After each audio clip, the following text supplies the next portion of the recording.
అగ్నికుల క్షత్రియ యువత అడ్డుకుంటే వారిపైన ఎస్సీ/ఎస్టీ అట్రాసిటీ యాక్ట్ చేసి వారిని కేసులు పెట్టి భయపెడతా ఉన్నారు. తాటిపాక గ్రామంలో ఫ్లెక్సీలు చించారని చెప్పి కొన్ని గొడవలు జరిగినాయని చెప్పి సెట్టిబలిజీ కులానికి చెందిన వ్యక్తులకి ఎస్సీ/ఎస్టీ అట్రాసిటీ తప్పుడు కేసులు పెట్టారు. నిజంగా తప్పు చేస్తే కేసులు పెట్టాలి. అసలు తప్పే జరగకపోతే వేరే గొడవ జరిగితే వారి మీద అకారణంగా అన్యాయంగా ఎస్సీ/ఎస్టీ అట్రాసిటీ కేసులు పెడితే ఇది చాలా అన్యాయం, చాలా అక్రమం. ఇది నేను ఓట్ బ్యాంక్ పాలిటిక్స్ మాట్లాడలా.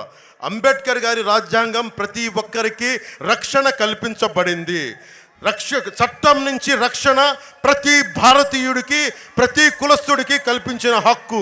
దాన్ని ఉల్లంఘించే హక్కు ఎవ్వరికీ లేదు. ఈరోజున వైసీపీ నుంచి పోటీ చేసిన గొల్లపల్లి గారి చరిత్ర కూడా చాలా ఉంది చిట్ట. అది మీ అందరికీ తెలుసు. ఇది మనకి 18 రోజులు ఉంది. ఇంకా ఈ 18 రోజుల్లో మీరు ఎలా నిర్ణయించుకుంటారు మీ భవిష్యత్తుని మీరు నిర్ణయం తీసుకోండి. నేను ప్రతి అడ్డమైన ఎదవ చేత మాటలు అనిపించుకుంటా ఉన్నాను. నా మాట హార్ష్గా ఉండొచ్చు, ఇబ్బందిగా ఉండొచ్చు. పడేవాడు నాకు కదా, నాకు తెలుస్తుంది బాధ. జగన్కి ఏముంది, బాబాయిని గొడ్డలతో నరికించిన వాళ్ళు కూడా భుజాల మీద వేసుకొని తిరుగుతాడు. ముఖ్యంగా ఆడబిడ్డలకి వైసీపీ కనుక ఇంకొకసారి వస్తే రక్షణ ఉండదు. ఆడబిడ్డలకి సొంత చెల్లెలు బట్టల మీద కామెంట్ చేసే దిగజారుడి వ్యక్తి ముఖ్యమంత్రి. చెల్లెలు బట్టలను ఎవరన్నా చూస్తారా? రంగుల్ని ఎవరన్నా అంటావా? పచ్చదనం గ్రీన్ కలర్ చెట్లు ఉంటే కూర్చోబెట్టి ద్వేషంతో మనం పచ్చని చెట్లను చూడటం మానేస్తావా? పసుపు రంగు చొక్కా వేసుకున్నారని చెప్పి బంతిపూలని దేవుడి మెడలో దేవుడికి విగ్రహానికి వేయడం మానేస్తావా? అరే ఎవరు ఏ బట్టలు వేసుకుంటే ఏంటి? ఇది దిగజారుడి వ్యక్తి నా భార్యను అన్నాడు, నా వ్యక్తిగత జీవితాన్ని తిట్టాడు. ఈ రోజు అన్నీ దిగజారిపోయి తనతో తోపుట్టిన చెల్లెలను తిడతా ఉన్నాడు. వివేకానంద రెడ్డి గారి కూతురు గారిని తిడతా ఉన్నారు. దీన్ని బట్టి అర్థం ఇదొక్కటి. ముఖ్యంగా ఆడబిడ్డలకి భద్రత ఉండదు వైసీపీ నాయకులు వస్తే. వైసీపీ ఇంకోసారి మీరు ఓటేస్తే యువతకు చెప్తున్నాను, మీకు ఉపాధి అవకాశాలు ఉండవు. రైతులకు చెప్తున్నాను, మీకు గిట్టుబాటు ధర రాదు, మీకు సాగునీరు సమస్యలు తీర్చరు. అన్నిటికంటే డేంజరు అతను వస్తే మీకు ఈ రోజున డిజిటలైజ్ చేస్తూ ఉన్నాడు. పట్టా పుస్తకాలు ఉండవు. ముందుగా పట్టా పుస్తకాల్లో జగన్ బొమ్మ వేసుకున్నాడు. ఆంధ్రప్రదేశ్ రాజముద్ర ఉండాలి పట్టా పుస్తకాల మీద. అన్నీ డిజిటలైజ్ చేస్తాడంట. డిజిటలైజ్ చేసినోడు ప్రభుత్వ ఆస్తుల్ని తాకట్టు పెట్టినోడు రేపొద్దున మీ ఆస్తుల్ని, మీ స్థిరాస్తుల్ని, మీ తల్లిదండ్రులు ఇచ్చిన ఆస్తుల్ని, మీ తాతల వారసత్వం నుంచి వచ్చిన ఆస్తుల్ని కూర్చోబెట్టి తాకట్టు పెట్టేస్తాడు. ముఖ్యంగా చెప్తున్నాను, వైసీపీ మద్దతుదారులు కూడా చెప్తున్నాను, తల్లినే ఉపేక్షించని వాడు రేపొద్దున చట్టాలు తీసుకొస్తే, అతన్ని గెలిపిస్తే, అతను కనుక మీరు ఉంటే ఓటు వేసారంటే మీ భవిష్యత్తుకు మీరే పెట్రోల్ వేసి కాల్ చేసుకున్నట్టు మర్చిపోకండి. ఇది బంగారు భవిష్యత్తుకి మీరే చక్కగా పెట్రోల్ వేసుకొని నిప్పంటించుకొని దహించుకుపోతున్నాడు.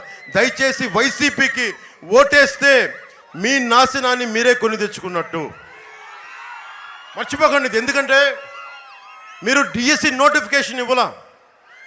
నేను ఏ హామీలు అయితే చెప్పారో సూపర్ 6 కానీ, అలాగే నేను చెప్పాను సూపర్ 6లో 2 జనసేన ప్రతిపాదించినవి కూడా ఉన్నాయి. అవి కాకుండా చంద్రబాబు గారికి చెప్పాను, మా జనసేన పథకాలు కూడా ఇంకొక 4 కావాలి అంటే ఈ రోజున మనకు 30 తారీఖున మేనిఫెస్టో రిలీజ్ చేస్తాం.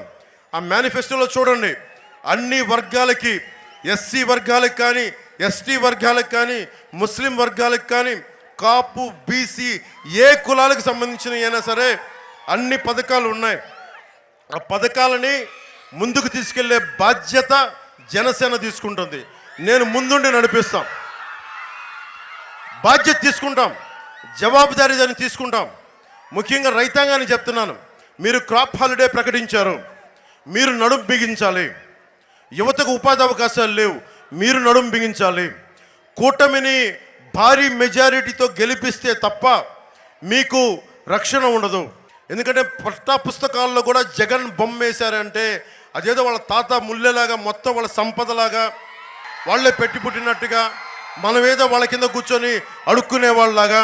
మీరు గుర్తుపెట్టుకోండి, ఒక ఉప్మాకో ఒక కాఫీకో అమ్ముడైపోకండి. అమ్ముడైపోయే వాళ్ళు కొంతమంది ఉంటారు, అలా అవ్వకండి. ఇది మీ హక్కు. ఇది నేను రైల్వే కోడూరులో కూడా చెప్పా, ఒక తప్పు జరుగుతున్నప్పుడు పిరికితనంతో అందరం నీరసపడిపోతా ఉన్నాం. రైల్వే కోడూరులో యువతకు చెప్పాను, నేను వచ్చినప్పుడు అందరూ రోడ్ల మీదకి వస్తారు, చేతులు ఊపుతారు, అన్యాయం జరుగుతుంటే మటుకు అందరూ కూర్చొని కామ్గా ఉంటారు. నేను మీలాంటి మనిషినే, మొదటి తరం రాజకీయ నాయకుడిని. మీరు బయటికి రండి, మీ ప్రాణానికి నా ప్రాణం అడ్డేస్తాను. నేను ఉన్నాను మీకోసం, నిలబడతాను మీకోసం. దశాబ్దంగా మీకోసం నిలబడి ఉన్నాను. పారిపోను. నేను బలమైన భావజాలం కలిగిన వాడిని. వైఎస్ జగన్ 10th క్లాసు ఇంటర్మీడియట్లో పేపర్లు రిలీజ్ చేస్తూ ఉంటే నేను చెగ్వేరా గురించి చదువుకున్నవాడిని, విప్లవాల గురించి చదువుకున్నవాడిని, భారత పాకిస్తాన్ విభజన గురించి చదువుకున్నవాడిని, కష్టాల గురించి తెలిసిన వాడిని. తరిమిల నాగిరెడ్డి తాకట్లో భారతదేశం చదివిన వాడిని. జగన్ పిచ్చి పిచ్చి వేషాలు వేస్తా ఉంటే నేను తాకట్లో భారతదేశం చదివిన వాడిని. జగన్ లాంటి గుండాలకి బెదిరేదే లేదు. నేను నిలబడతాం. అసెంబ్లీకి నేను కనుక వెళ్ళుంటే పరిస్థితి వేరేలా ఉండేది. ఒక్కడు చాలు. 1 man's courage makes a majority అంటాం. ఒక్కడు నిలబడితే, రోడ్డు మీద ఒక్కడు నిలబడితే 100 మందికి దమ్ము ధైర్యం వస్తుంది. మనం నిలబడి ఉన్నాం. ఈ రోజున 5 సంవత్సరాలు మీలాంటి మహిళలు వచ్చి నిరసన ప్రకటిస్తే మధ్యతరగతి పాపం ఇంట్లో కూర్చున్న ఆడపడుచులు వాళ్ళ మీద అటెంప్ట్ మర్డర్ కేసులు పెట్టారు. నిజంగా ప్రజల తాలూకు విప్లవం ఎలా ఉంటుందో మీకు చూపించాను. వైజాగ్లో కూర్చొని నా హోటల్ రూముల్ని భయభ్రాంతులను చేసి పోలీసు బూట్లతో మనకు రూముల పైన భయపెడితే ఒంటరి మహిళలు బిడ్డల్ని తీసుకొచ్చి అన్న బయటకు వచ్చే వరకు మేము ఎక్కడే ఉంటాం కూర్చోని చెప్పి ఆ విజువల్స్ అని మీరు చూశారు. నిజంగా గుండెల లోతులోంచి ధైర్యం ఇచ్చే నాయకత్వం నిలబడితే ప్రజలు రోడ్ల మీదకి వస్తారన్నది నేను ప్రూవ్ చేశాను.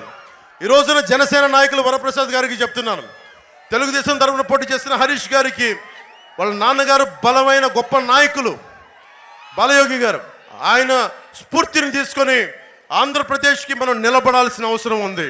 మన కోనసీమకి నిలబడాల్సిన అవసరం ఉంది. మన కోనసీమ కష్టాలని తీర్చాల్సిన అవసరం ఉంది. మనందరం సమిష్టిగా కలిసికట్టుగా మన రాష్ట్రాన్ని రక్షించుకుందాం, పరిరక్షించుకుందాం. యువతకి బాధ్యతనిద్దాం, యువతకు ఉపాధి అవకాశాలు ఇద్దాం, రైతుకి అండగా ఉందాం, ప్రతి బీసీలకి ఎస్సీలకి ప్రతి ఒక్కరికి చేదోడు వాదోడుగా ఉందాం, మైనారిటీలకి అండగా ఉందామని తెలియజేసుకుంటూ నాకు ఈ అద్భుతమైన అవకాశాన్ని ఇచ్చిన నా రాజోలు ఒక అమావాస్య రోజున ఒక సన్నటి వెలుగురేఖ, కనిపించని వెలుగురేఖ ఎలా ఉంటుందో నా రాజకీయ జీవితంలో పార్టీ పెట్టిన తర్వాత నా రాజోలు గెలుపు అంత గొప్పటి వెలుగురేఖ. అలా హారతి ఇచ్చారు ఆ రోజున. ఆ హారతే ఈ రోజున ఎన్నికల తర్వాత రాష్ట్రాన్ని అంతటికీ వెలుగు చూపించాలి. అలాంటి వెలుగు కోసం, అలాంటి బలమైన దినం కోసం నేను పిఠాపురం నుంచే పోటీ చేస్తున్నాం. బద్దలు కొడతాం, రాజోలుని బద్దలు కొడతాం. తెలుగుదేశం పార్టీ ఎక్కడ పోటీ చేసినా జన సైనికులు, జనసేన మద్దతుదారులు సంపూర్ణంగా నిలబడదాం. బీజేపీ ఎక్కడ నిలబడితే బీజేపీకి సంపూర్ణంగా నిలబడదాం. మీ అందరికీ అండగా ఉంటానని తెలియజేసుకుంటూ సెలవు తీసుకున్నాను. జై టీడీపీ, జై బీజేపీ, జై జనసేన.